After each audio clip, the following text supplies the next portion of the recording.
أهلا بيكم في رزا وسافر. حلقة النهاردة عن تايلاند. مع الشيف يا رايح.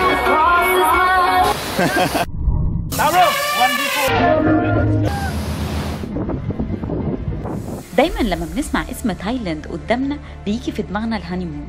اللي انا عايزه اقوله ان تايلاند فعلا حلوه جدا كهانيمون، بس هي حلوه جدا في كل حاجه تانية. يعني ممكن جدا جروب يسافروا مع بعض تايلاند، او حد يسافر لوحده، او كابل مع بعض، او حتى كمان عيله. كل دول هيتبسطوا في تايلاند. الفيزا بتاعت تايلاند سهله ومش معقده، وبتطلع في 4-5 ايام.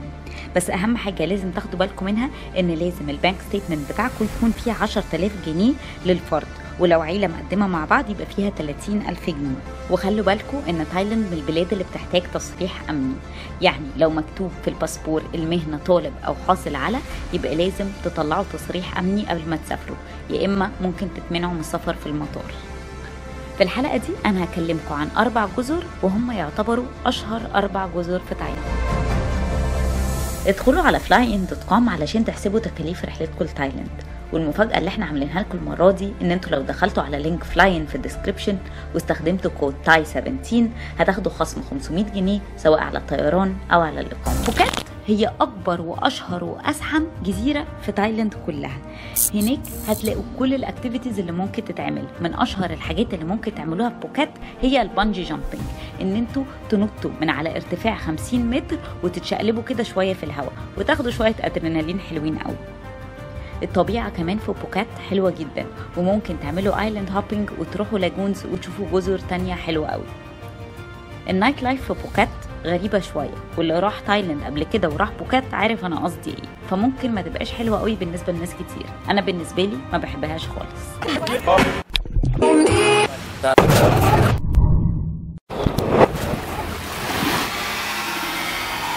كو بي بي هي جزيرة معروفة ان هي بتتراح رحلة يوم واحد سواء من بوكيت او من كرابي. بس اللي ناس كتير مش عارفاه ان انتوا ممكن اصلا تقعدوا على جزيرة كو بي بي، وانا بالنسبة لي القعدة هناك احلى بكتير قوي من القعدة على بوكيت، لان انتوا بتبقوا قاعدين على جزيرة جميلة جدا. الصبح في مناظر طبيعية، وبالليل في نايت لايف جميلة ولطيفة. من احلى الحاجات اللي انتوا ممكن تعملوها في كو بي بي ان انتوا تاخدوا بوت تريب لمايا باي، وهناك هتشوفوا لاجونز ومناظر طبيعية خطيرة جدا، والمية شفافة، وممكن تعملوا سنوركلينج حلو قوي كمان هناك.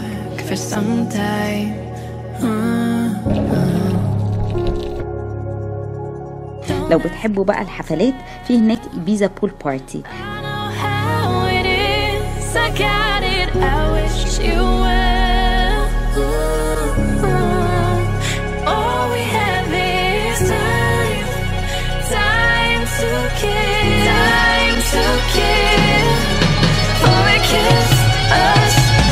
ده في حفلات كل يوم بتبدأ من الساعة 2 الظهر لحد الساعة 9 بالليل، ويوم الحد الحفلة بتبقى مميزة جدا جدا.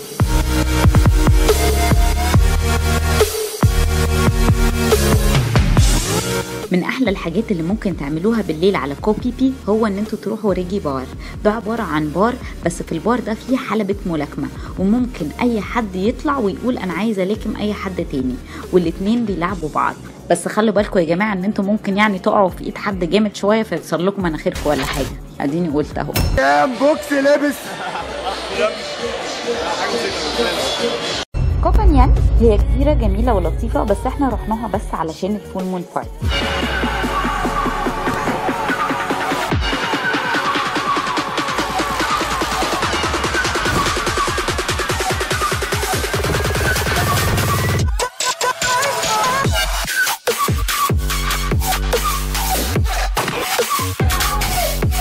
يوم 14 جرين من كل شهر بيتجمع 20,000 بني آدم من حوالين العالم عشان بس يحضروا الحفلة دي على الجزيرة دي.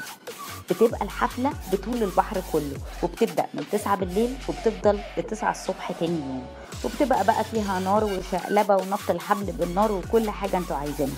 اهم حاجة تاخدوا بالكم منها ان انتوا تخلوا بالكم من موبايلاتكم من كل حاجة، وبلاش احسن تاخدوها معاكم الحفلة دي.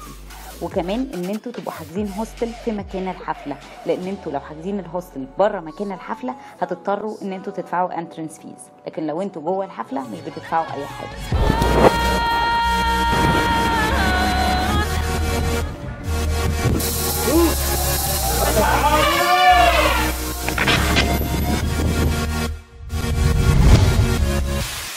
ساموي هي من أكبر الجزر في تايلاند وتنفع جدا للهانيمون، وأكترها ريزورتس، فيها برضه هوستلز بس هي أغلبيتها ريزورتس، فيها معابد كتير، وهي بالنسبة لنا كانت فترة الأنتخة في السفرية بتاعتنا، احنا رحنا نريح هناك شوية. كو ساموي برضه قريبة جدا من جزيرة تانية اسمها كو تاو.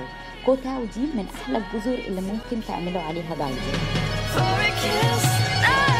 من الحاجات اللي ممكن تعملوها في كو ساموي هي ووتر فولز لطيفة جدا، بتطلعوا لها بعربية سفاري. الفكرة كلها لذيذة، وتعوموا شوية في الووتر فولز هتتبسطوا قوي هناك. ولو عجبتكم الحلقة ما تنسوش تعملوا لايك وسبسكرايب، ويلا نزوسي. Save me from myself, 'cause I can't go much longer.